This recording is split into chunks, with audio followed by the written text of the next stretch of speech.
Estevão, homem cheio de graça e do poder de Deus, realizava grandes maravilhas e sinais entre o povo.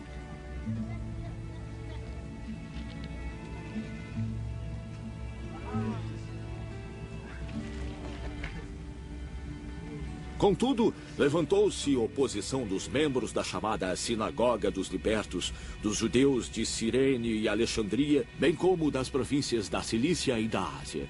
Esses homens começaram a discutir com Estevão, mas não podiam resistir à sabedoria e ao espírito com que ele falava. Então subornaram alguns homens para dizerem: ouvimos este Estevão falar palavras blasfemas contra Moisés e contra Deus.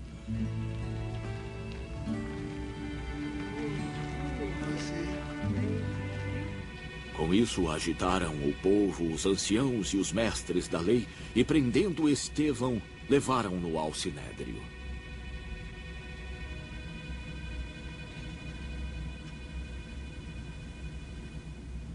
Ali apresentaram falsas testemunhas que diziam: este homem não para de falar contra este lugar santo e contra a lei. Pois o que ouvimos dizer, que esse Jesus, o Nazareno, destruirá este lugar e mudará os costumes que Moisés nos deixou.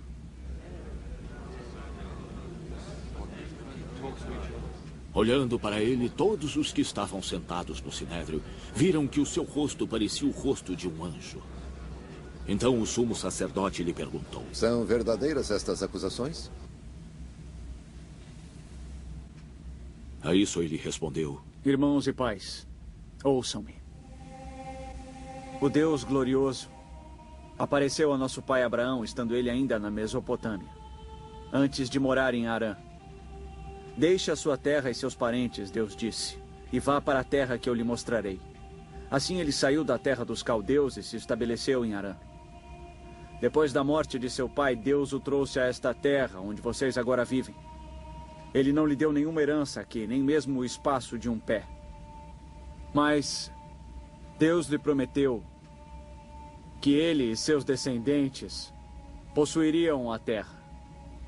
Embora naquele tempo Abraão não tivesse filhos, Deus lhe falou desta forma: seus descendentes serão peregrinos numa terra estrangeira e serão escravizados e maltratados por 400 anos. Mas eu punirei a nação a qual servirão como escravos, e depois sairão dali e me adorarão neste lugar. E deu a Abraão a aliança da circuncisão.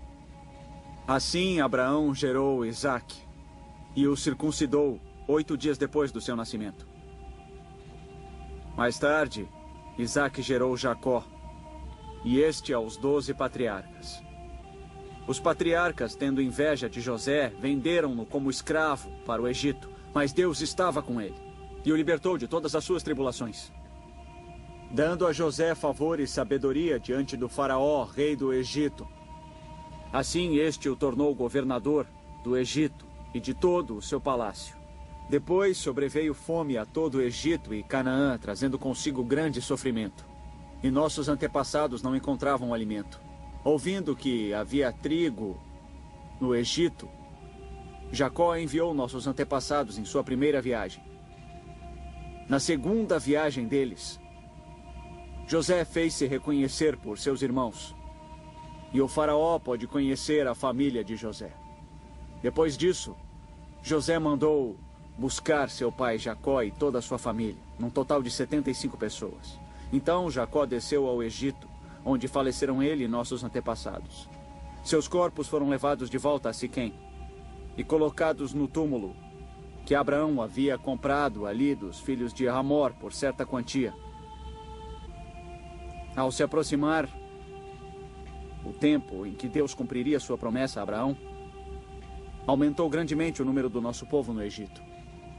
Então outro rei que nada sabia a respeito de José passou a governar o Egito.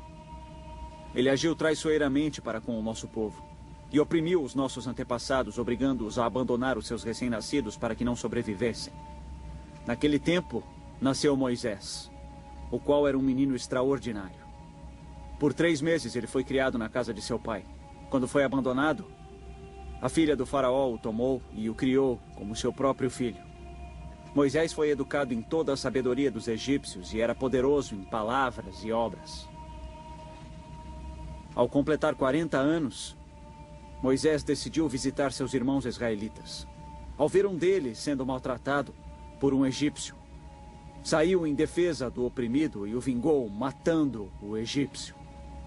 Moisés pensava que seus irmãos compreenderiam que Deus o estava usando para salvá-los.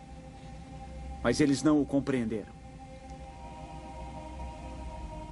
No dia seguinte, Moisés dirigiu-se a 2 israelitas que brigavam.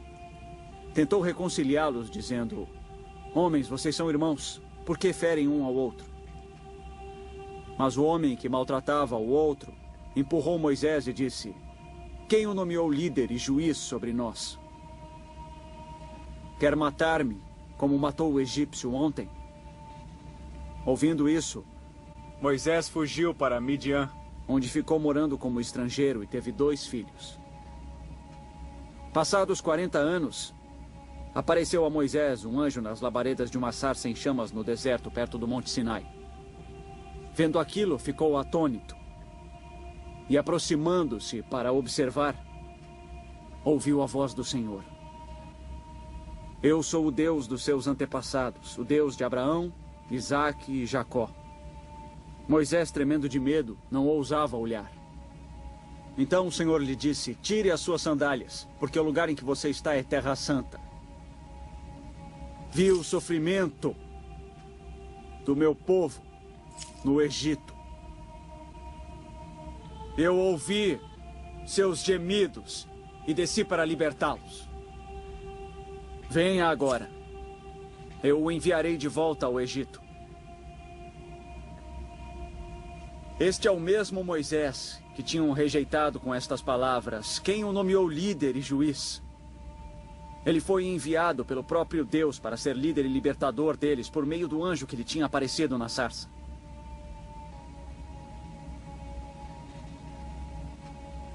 Ele os tirou de lá, fazendo maravilhas e sinais no Egito, no Mar Vermelho e no deserto durante 40 anos. Este é aquele Moisés que disse aos israelitas: "Deus lhes levantará dentre seus irmãos um profeta como eu." Ele estava na congregação no deserto, com o anjo que lhe falava no Monte Sinai e com os nossos antepassados, e recebeu palavras vivas para transmiti-las a nós. Mas nossos antepassados se recusaram a obedecer. Pelo contrário, rejeitaram, e em seus corações voltaram para o Egito. Disseram a Arão: "Faça-nos deuses que vão adiante de nós. Quanto a esse Moisés que nos tirou do Egito, não sabemos o que lhe aconteceu." Naquela ocasião, fizeram um ídolo em forma de bezerro. Trouxeram-lhe sacrifícios e fizeram uma celebração em honra ao que suas mãos tinham feito. Mas Deus afastou-se deles e os entregou à adoração dos astros, conforme o que foi escrito no livro dos profetas. Ó Israel, acaso foi a mim que trouxeram sacrifícios e ofertas por 40 anos no deserto? Ao invés disso, levantaram o santuário de Moloque e a estrela do seu deus Renfá, ídolos que fizeram para adorar. Portanto, eu os enviarei para o exílio, para além da Babilônia. No deserto, os nossos antepassados tinham o tabernáculo do testemunho, que fora feito segundo a ordem de Deus a Moisés, de acordo com o modelo que ele tinha visto. Tendo recebido o tabernáculo, nossos antepassados o levaram sob a liderança de Josué, quando tomaram a terra das nações que Deus expulsou de diante deles. Esse tabernáculo permaneceu na terra até a época de Davi, que encontrou graça diante de Deus e pediu que ele lhe permitisse providenciar uma habitação para o Deus de Jacó. Mas foi Salomão quem lhe construiu a casa. Todavia, o Altíssimo não habita em casas feitas por homens. Como diz o profeta: "O céu é o meu trono e a terra o estrado dos meus pés. Que espécie de casa vocês me edificarão?" diz o Senhor. "Ou onde seria o meu lugar de descanso? Não foi a minha mão que fez todas estas coisas?"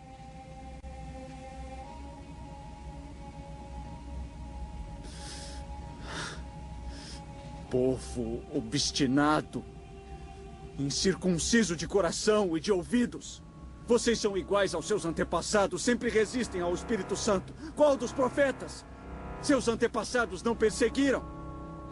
Mataram aqueles que prediziam a vinda do justo, de quem agora vocês se tornaram traidores e assassinos. Vocês, que receberam a lei por intermédio de anjos, mas não a obedeceram.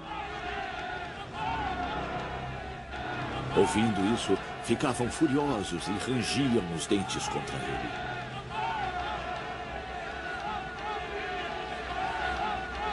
Mas Estevão, cheio do Espírito Santo, levantou os olhos para o céu e viu a glória de Deus e Jesus de pé à direita de Deus. Veja.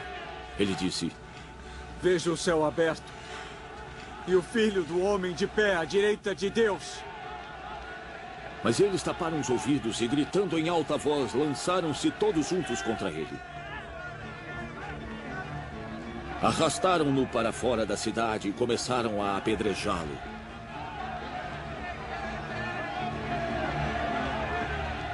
As testemunhas deixaram seus mantos aos pés de um jovem chamado Saulo. Enquanto apedrejavam Estevão, este orava: Senhor Jesus, receba o meu espírito. Então caiu de joelhos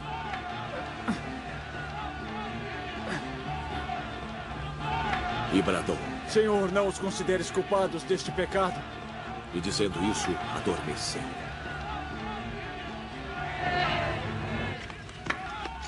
E Saulo estava ali, consentindo na morte de Estevão.